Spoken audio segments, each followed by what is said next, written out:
അയോധ്യയിൽ നിന്ന് ആരംഭിച്ച ആ വനയാത്ര 12 വർഷം പിന്നിടുമ്പോൾ പഞ്ചവടിയിലെത്തുന്നു. അവിടെ പർണശാല ചമച്ച് സ്വസ്ഥമായി ശ്രീരാമചന്ദ്രനും സീതാദേവിയും ലക്ഷ്മണകുമാരനും ഇരിക്കുമ്പോൾ ലക്ഷ്മണകുമാരൻ ശ്രീരാമചന്ദ്രനോട് പറയുന്നു, ഭഗവാനെ, എൻ്റെ അജ്ഞാനമാകുന്ന അന്ധകാരത്തെ നീക്കി മുക്തിമാർഗം ഉപദേശിച്ചു തരുവാൻ തിരുവുള്ളമുണ്ടാകണം എന്ന്. അവിടെ പഞ്ചവടിയിൽ വെച്ച് ലക്ഷ്മണന് ഉപദേശം കൊടുക്കുന്നുണ്ട്, ലക്ഷ്മണ ഉപദേശം. ആ ഉപദേശം ലഭിക്കുവാൻ, മുക്തിമാർഗം ലഭിക്കുവാൻ ലക്ഷ്മണൻ എങ്ങനെയാണ് തയ്യാറായത്?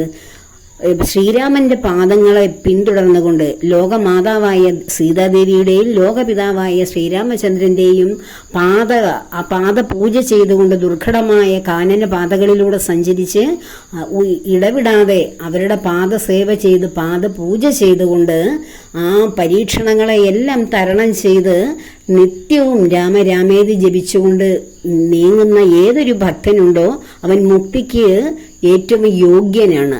ലക്ഷ്മണനെ പോലെ തന്നെ നമ്മൾ ഓരോരുത്തരും രാമായണം പാരായണം ചെയ്തിങ്ങനെ പോകുമ്പോൾ ശ്രീരാമപാദങ്ങളെ മനസ്സാ സ്മരിച്ചുകൊണ്ട് നിത്യേന അതേ പിന്തുടരുമ്പോൾ ഉണ്ടാകുന്ന ഏത് ക്ലേശങ്ങളും ഏത് കഷ്ടപ്പാടുകളും സഹിച്ച് പരിപൂർണമായ ജ്ഞാനത്തിന്, മുക്തിക്ക്, അന്ധകാരം നീങ്ങി വിജ്ഞാനത്തിന്റെ ആ പരമമായ മോക്ഷപദത്തെ പ്രാപിക്കുവാൻ നാം ഓരോരുത്തരും പ്രാപ്തരാകുന്നു.